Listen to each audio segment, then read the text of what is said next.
હે guys, hello and welcome to our YouTube channel Ronak Purani coaching. તો આજનો ટોપિક છે લાસ્ટ ટોપિક ચેપ્ટર 12 કાર્બનિક રસાયણ વિજ્ઞાનનો, જે છે અતિ સંયુગ્મન, જેને આપણે ઓળખીશું હાઇપર કોન્જ્યુગેશન વિશે. અને એનું બીજું નામ છે સંસ્પંદન. પણ કેવું સંસ્પંદન? બંધ રહિત સંસ્પંદન કહીશું આને આપણે. ઓકે, તો બીજું નામ છે અતિ સંયુગ્મનનું બંધ રહિત સંસ્પંદન.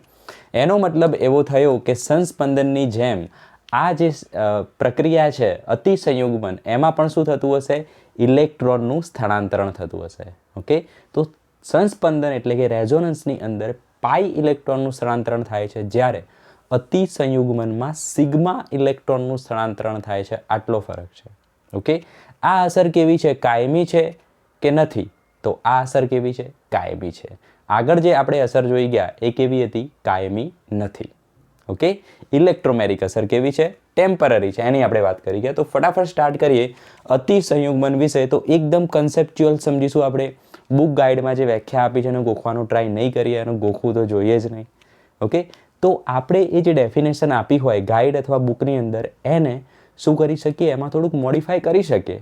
એનું આપણે બેઠું છાપવાનું જરૂર નહીં હોતી. ઓકે, કોઈ પણ સબ્જેક્ટ લઈ લો, તમે બાયોલોજી લઈ લો, ફિઝિક્સ લઈ લો, કેમિસ્ટ્રી લઈ લો. ફક્ત વસ્તુ શું હોય, એ શું કહેવા માગે છે એ તમે તમારી રીતે લખી શકો, તો કોઈ તમારું માર્ક્સ કટ નહીં કરે. બરાબર? અને જે પણ ટીચર કહેતા હોય કે બુકની અંદર આપ્યું એવું ને એવું લખવાનું, તો એ માનવાનું નથી તમારે. બરાબર? એ તમે ના કરી શકો. એવી શક્તિ અમુક થોડાક સ્ટુડન્ટ જોડે જ હોય છે, તે પરફેક્ટ વાંચીને છાપી દેતા હોય. બરાબર? હવે એવી શક્તિઓ કોને આપી હોય છે? કદાચ જાદુ એમને મળી ગયું હશે, કોઈ મિલ ગયા વાળું એમને હાથ મૂકી દીધો હશે. તો એ બધા અમુક થોડાક જ એવા રોહિત મહેરા હોય. બરાબર? આપણે એની કમ્પેરિઝન નહીં કરવાની. આપણે આપણી ભાષામાં તમારે લખવાનું છે. બરાબર? તો જ તમે સાચું સમજ્યા કહેવો. ઓકે, બોર્ડ ક્યારેય નહીં કહેતું કે તમે ગોખેલું લખો. ઓકે, તો સ્ટાર્ટ કરીએ આપણે અતિ સંયુગ્મન વિશે. તો અહીંયા એની ડેફિનેશન આ રીતે તમે લખશો. અહીંયા જે લખી છે એ રીતે જુઓ. શું કહીશું અહીંયા આપણે? તો અસંતૃપ્ત પ્રણાલી, એક એક વર્ડને સમજીશું. અસંતૃપ્ત પ્રણાલી અથવા શું છે? ખાલી પી કક્ષક ધરાવતા પરમાણુ. ઓકે, બે વસ્તુ છે. એક છે અસંતૃપ્ત પ્રણાલી અને બીજું છે ખાલી પી કક્ષક ધરાવતા પરમાણુ. તો અસંતૃપ્ત પ્રણાલી કોને કહેવાય? તો સિમ્પલ અહીંયા આપણે જોઈશું, જે ડબલ બોન્ડ અને ટ્રિપલ બોન્ડ હોય એને કેવા કહેવાય? અસંતૃપ્ત કહેવાય. તમે આગળ જોઈ ગયા છો. જે આલ્કેન છે એ કેવો છે? સંતૃપ્ત હાઇડ્રોકાર્બન છે. ઓકે, અહીંયા થોડો કન્સેપ્ટ લખીએ આપણે. Alkane C, single bond C હોય, તો આ કેવો છે? સંતૃપ્ત હાઇડ્રોકાર્બન છે. સંતૃપ્ત. જ્યારે ડબલ બોન્ડ વાળા જે રહ્યા એ કેવા છે? અસંતૃપ્ત છે. એટલે કે આલ્કીન અને આલ્કાઇન જે રહ્યા હાઇડ્રોકાર્બન, એ શામાં આવશે? અસંતૃપ્તમાં આવશે. તો અસંતૃપ્ત પ્રણાલીમાં આપણે અહીંયા શું સમજીશું? તો કાર્બન કાર્બન ડબલ બોન્ડ અથવા કાર્બન કાર્બન ટ્રિપલ બોન્ડની વાત છે. Very good. હવે ખાલી પી કક્ષક ધરાવતા પરમાણુથી, ઓકે, તો ખાલી પી કક્ષક કોને કહેવાય? તો અહીંયા જુઓ, ખાલી પી કક્ષક મતલબ આ રીતે હોઈ શકે. કાર્બનના કેટલા બંધ હોય? 4 બંધ હોય. ઓકે, તો અહીંયા આપણે બતાવ્યા કેટલા બંધ? જુઓ, 3 જ બંધ. ઓકે, તો આ કેવો થશે? CH3 પ્લસ અણુ થશે. કેવો અણુ થશે? CH3 પ્લસ અણુ થશે. ઓકે, મતલબ પ્લસ ક્યાંથી આવ્યો હશે? એને ઇલેક્ટ્રોન ગુમાવી દીધા. ઓકે, એક જે ચોથો બંધ હતો, એક બંધમાં કેટલા ઇલેક્ટ્રોન હોય? 2 ઇલેક્ટ્રોન. એટલે કે મિથેન જે હતો, મિથેન, એને એક બંધ ગુમાવી દીધો, એટલે કે 2 ઇલેક્ટ્રોન ગુમાવી દીધા. ત્યારે શું બન્યો હશે? CH3 પ્લસ બન્યો હશે. ક્લિયર થાય છે? મિથેનમાં કેટલા બંધ હોય? 4 બંધ હોય. એક બંધ ગુમાવી દીધો, 2 ઇલેક્ટ્રોન ગુમાવી દીધા, ત્યારે CH3 પ્લસ બન્યો છે. 2 ઇલેક્ટ્રોન ગુમાયા મતલબ એક કક્ષક કેવી થઈ છે? ખાલી થઈ છે. ઓકે, એક કક્ષક કેવી થઈ છે? ત્યાં ખાલી થઈ છે. માટે અહીંયા આપણે શું સમજી શકીએ? આ રીતે કક્ષક ખાલી હશે. ઓકે, પી કક્ષક, જેને આપણે આ રીતે દર્શાવી શકીએ. અમુક બુકમાં ખાલી ઉપરનો ભાગ જ દર્શાવ્યો હોય છે. ઓકે, પણ તમારે સ્વીકારી લેવાનું કે પી કક્ષક આ રીતેની છે, એક આખી કક્ષક. ક્લિયર? ચલો, વેરી ગુડ. તો એને કહીશું આપણે ખાલી પી કક્ષક ધરાવતા પરમાણુથી સીધા જ જોડાયેલા આલ્કાઇલ સમૂહના બંધમાંના સિગ્મા ઇલેક્ટ્રોનનું સ્થળાંતરણ. હવે ઉદાહરણ પર આવીએ તો ખ્યાલ આવશે. આટલી વસ્તુ નોટ ડાઉન. તો પહેલું આપણે લઈએ આ બે શરતમાંથી બીજી શરત, જે છે ખાલી પી કક્ષક ધરાવતો પરમાણુ. ઓકે, તો એનું ઉદાહરણ લઈએ. તો એ ઉદાહરણ છે આપણી જોડે ઇથાઇલ કેટાયન. ઓકે, શું છે? ઇથાઇલ કેટાયન, જેને આપણે કઈ રીતે દર્શાવી શકીએ? તો ઇથાઇલ એટલે 2 કાર્બન હોય, તો આ થઈ ગયો ઇથેન, થઈ ગયો ઇથેન. ઓકે, C2H6 ઇથેન થઈ ગયો. એને એક હાઇડ્રોજન ગુમાયો હશે એટલે CH2 આવશે. હાઇડ્રોજન ગુમાયો એટલે 2 ઇલેક્ટ્રોન ગુમાયા તો CH3 CH2 પ્લસ એટલે કેટાયન, તો આ થઈ ગયું ઇથાઇલ કેટાયન. ઓકે, એમાં આપણે સમજીશું હાઇપર કોન્જ્યુગેશન કેવી રીતે થાય છે. ઓકે, તો જુઓ,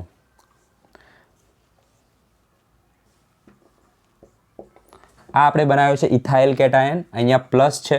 ઓકે, અને અહીંયા એના 3 હાઇડ્રોજન છે. Very good. ઓકે, ચલો, તો અહીંયા ખાલી પી કક્ષક હશે કે નહીં હોય? બિલકુલ હશે. કેવી રીતે? તો આપણે ત્યાં સમજાવી દીધું છે.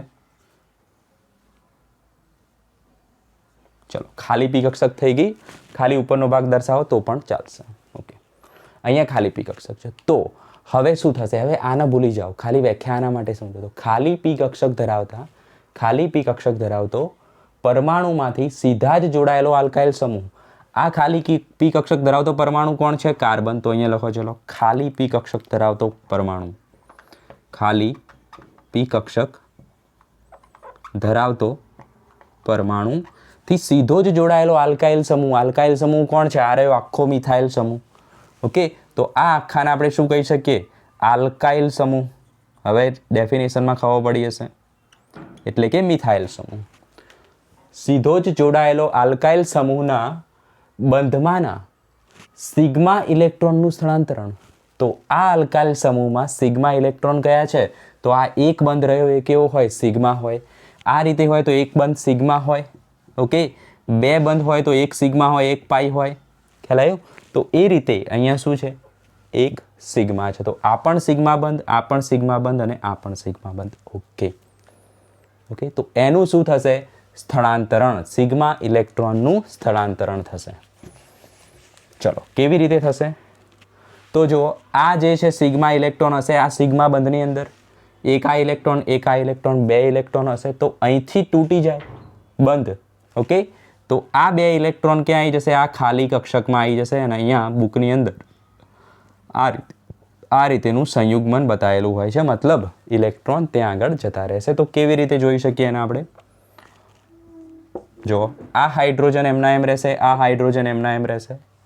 ઓકે, ચલો, હવે 2 ઇલેક્ટ્રોન અહીંયા આવી જશે તો એ શું બનાવે? એક બંધ બનાવી દે.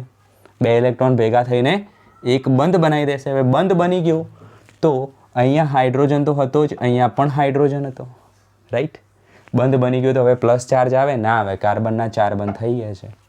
અને જે અહીંયા હાઇડ્રોજન હતો એ આ રીતે હવામાં બતાવવાનો છે તમારે, એનો કોઈ બંધ હશે નહીં. ઓકે, H+ આયન હવામાં બતાવીશું, જે કાર્બનથી દૂર થઈ ગયું છે અને એના બંને ઇલેક્ટ્રોન આ બંધ સ્વરૂપે આવી ગયા છે. તો આ થઈ ગયું તમારું અતિસંયુગ્મન. ક્લિયર? ઓકે, હવે અહીંયા આલ્કાઇલ સમૂહના સિગ્મા ઇલેક્ટ્રોન એક આ જ નથી, આ પણ છે અને આ પણ છે. તો આપણે શું કરીશું? અલ્ટરનેટ લઈશું. પહેલાં આને દૂર કર્યો, પછી આ હાઇડ્રોજનને દૂર કરીશું, પછી આ હાઇડ્રોજનને દૂર કરીએ. ઓકે, તો આ પહેલા હાઇડ્રોજનને દૂર કર્યો, હવે આ હાઇડ્રોજનને દૂર કરીએ તો કેવું સ્ટ્રક્ચર બને? આમાં નહીં જોવાનું, હવે અહીંયા જોવાનું. ઓકે, તો આ હાઇડ્રોજનને દૂર કરીશું તો આ H+, carbon, hydrogen, double bond, CH. Okay, થઈ ગયું. આ હાઇડ્રોજનને આપણે દૂર કર્યો. હવે નીચેના હાઇડ્રોજનને દૂર કરીએ તો કેવું સ્ટ્રક્ચર બની શકે? તમે વ્યવસ્થિત લખી દેજો. તો નીચેના હાઇડ્રોજનને દૂર કરીએ તો અહીંયા આવશે H+, double bond, CH. Clear? તો આ રીતેનું સ્ટ્રક્ચર થશે. આને કહીશું આપણે હાઇપર કન્જ્યુગેશન, એટલે કે અતિસંયુગ્મન. ઓકે, એ જે હાઇપર કન્જ્યુગેશન સ્ટ્રક્ચર છે એની સ્થાયીતા આના કરતાં વધારે હશે. ઓકે, હવે એક ઇમ્પોર્ટન્ટ કન્સેપ્ટ છે જે છે આલ્ફા કાર્બનનો કન્સેપ્ટ. ઓકે, એકદમ ફટાફટ શોર્ટમાં જોઈ લઈશું આલ્ફા કાર્બનનો કન્સેપ્ટ શું છે. ઓકે, તો જુઓ, ડબલ બોન્ડ અથવા તો આટલી વસ્તુમાં ખ્યાલ આવી ગયો. ચલો, નોટ ડાઉન કરી દો, પછી આપણે નેક્સ્ટ જોઈશું.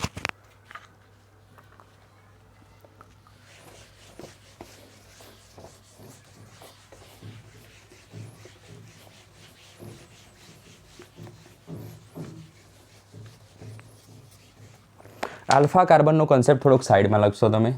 આ ટોપિકની અંદર લખવાની જરૂર નથી.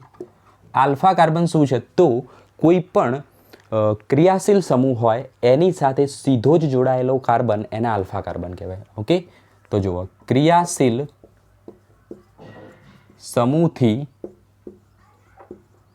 સીધો જ જોડાયેલો કાર્બન એને શું કહેવાય? આલ્ફા કાર્બન કહેવાય. ઓકે, મતલબ ક્રિયાશીલ સમૂહ હશે, બરાબર, અને એની આ બાજુનો કાર્બન આલ્ફા કહેવાય, આ બાજુનો કાર્બન પણ આલ્ફા કહેવાય. ચલો, તો સિમ્પલ રીતે બતાવી દીધું છે. આ થઈ ગયો આલ્ફા કાર્બન. અને એ જે આલ્ફા કાર્બન હોય એની સાથે જોડાયેલા જે હાઇડ્રોજન હોય એને કેવા કહેવાય? આલ્ફા હાઇડ્રોજન કહેવાય. પડી ગઈ ખબર? એને કેવા કહેવાય? Alpha hydrogen, alpha hydrogen, alpha hydrogen. Okay, ચલો. અને એનાથી પછીનો જે કાર્બન હોય એને કેવું કહેવાય? બીટા કાર્બન કહેવાય. અને બીટા કાર્બનની જોડે જે હાઇડ્રોજન જોડાયેલા હોય એને શું કહેવાય? બીટા હાઇડ્રોજન કહેવાય. Clear?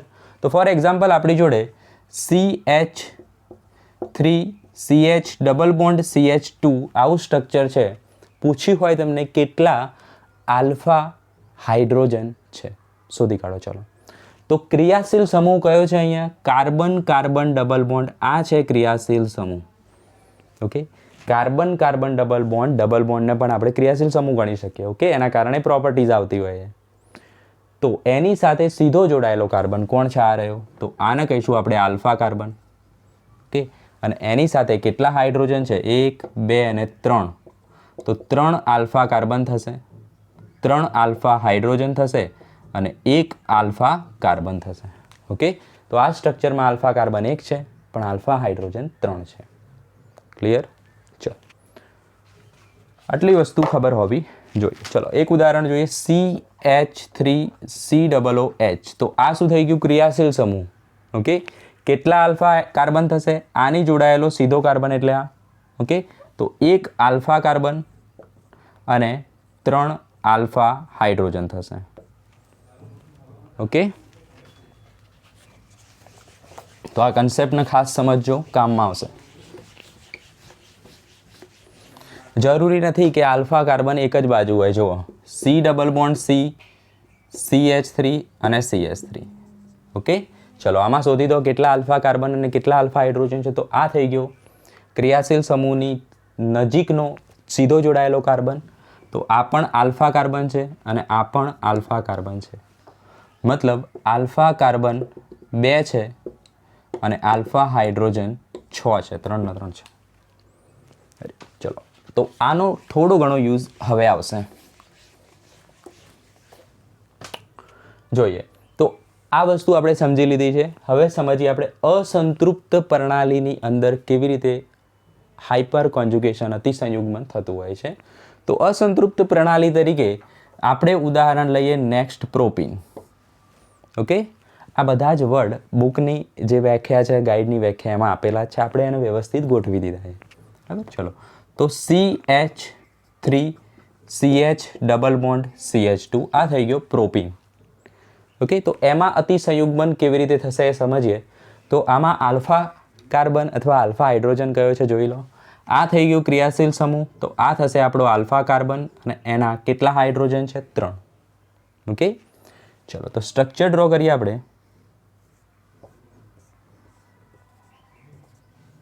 CH3 CH double bond CH2. તો આ થઈ ગયો alpha hydrogen, alpha hydrogen, alpha hydrogen.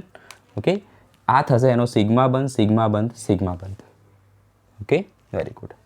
આ બધા કેટલા છે? 3 alpha hydrogen, 1 alpha carbon. Okay, તો આ વ્યાખ્યામાં જે સીધો જ જોડાયેલો આલ્કાઇલ સમૂહ છે એની જગ્યાએ આલ્ફા કાર્બન એવો શબ્દ લખેલો હોય તો પણ એ વસ્તુ કેવી છે? સાચી છે. કારણ કે સીધો જોડાયેલો જે કાર્બન છે એને શું કહેવાય? આલ્ફા કાર્બન જ તો કહેવાય. ક્લિયર? ચલો, તો આની અંદર અતિસંયુગ્મન કેવી રીતે થશે? તો એક હાઇડ્રોજનને આપણે દૂર કરીશું. ઓકે, તો આ હાઇડ્રોજન અહીંથી દૂર થશે. ઓકે, આખો H+ અહીંયા દૂર થઈ જાય તો આટલી વસ્તુ બને. ઓકે, અને આ બંધમાંના 2 ઇલેક્ટ્રોન જે છે એ ક્યાં જશે? અહીંયા શિફ્ટ થશે. ઓકે, તો અહીંયા આવશે ડબલ બોન્ડ. હવે અહીંયા ડબલ બોન્ડ આવે, એક હાઇડ્રોજન છે 3 થયા અને આ 2 બંધ ઓલરેડી છે, મતલબ 5 બંધ થયા. તો 5 બંધ અહીંયા થાય નહીં, માટે શું થશે? માટે આ બંધ છે એ તૂટશે અને 2 ઇલેક્ટ્રોન આ બંધમાં પણ હશે. એ 2 ઇલેક્ટ્રોન આ કાર્બનને આપી દેશે. ઓકે, કેમ એવું થયું? 5 બંધ હોય તો અસ્થાયી થઈ જાય. તો અહીંયા આવશે CH, એક બંધ તૂટી ગયો, 2 ઇલેક્ટ્રોન આ કાર્બનને આપી દેશે. 2 ઇલેક્ટ્રોન આપ્યા તો માટે અહીંયા કેવું આવશે? માઇનસ વીજભાર. ચલો, તો આ થઈ ગયું અતિસંયુગ્મન. ખ્યાલ આવ્યો? ફરીથી જુઓ શું થાય છે. H+ અલગ થયો ઉપર જુઓ, તો આ બંધનો ઇલેક્ટ્રોન આ બંધ જોડે જાય તો 2 બંધ બનાવે. 5 બંધ કાર્બનના હોય નહીં, માટે આ બંધ તૂટી જશે અને બંધ તૂટે તો 2 ઇલેક્ટ્રોન આ કાર્બનને મળે તો એ બનશે NiN. તો આ થઈ ગયું પ્રોપીનની અંદર અતિસંયુગ્મન. ઓકે, તો હવે શું કરવાનું? હવે સિમ્પલ, 1 બાય 1 એક હાઇડ્રોજનને દૂર કરો. આ હાઇડ્રોજનને દૂર કરે, હવે આના કરો, નાના કરો, પોઝ કરીને ટ્રાય કરો, આવડી જશે. ચલો જોઈ લઈએ ફટાફટ. તો આ હાઇડ્રોજનને દૂર કરીએ તો CH, H double bond CH, CH2 minus. ચલો થઈ ગયું, વેરી ગુડ.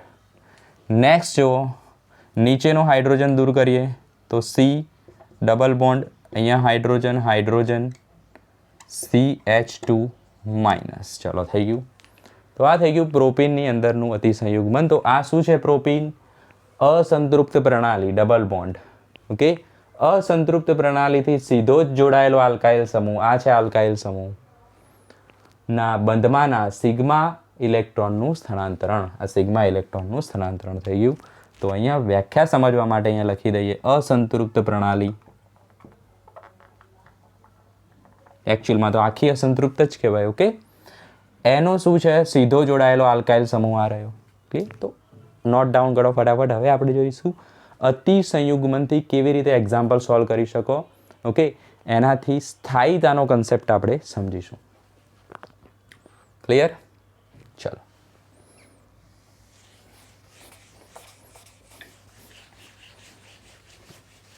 તો આલ્ફા હાઇડ્રોજનમાં તમને ખબર પડી હશે તો તમે સ્થાયીતાનો કન્સેપ્ટ રજૂ કરી શકો છો. ઓકે, તો લખીએ આપણે સ્થાયીતા ચલે છે. લખી દો, સ્થાયીતા ચલે છે આલ્ફા હાઇડ્રોજનની સંખ્યા. આલ્ફા હાઇડ્રોજનની સંખ્યા. ઓકે, તો જેટલી આલ્ફા હાઇડ્રોજનની સંખ્યા વધુ એટલું જ એની સ્થાયીતા વધુ.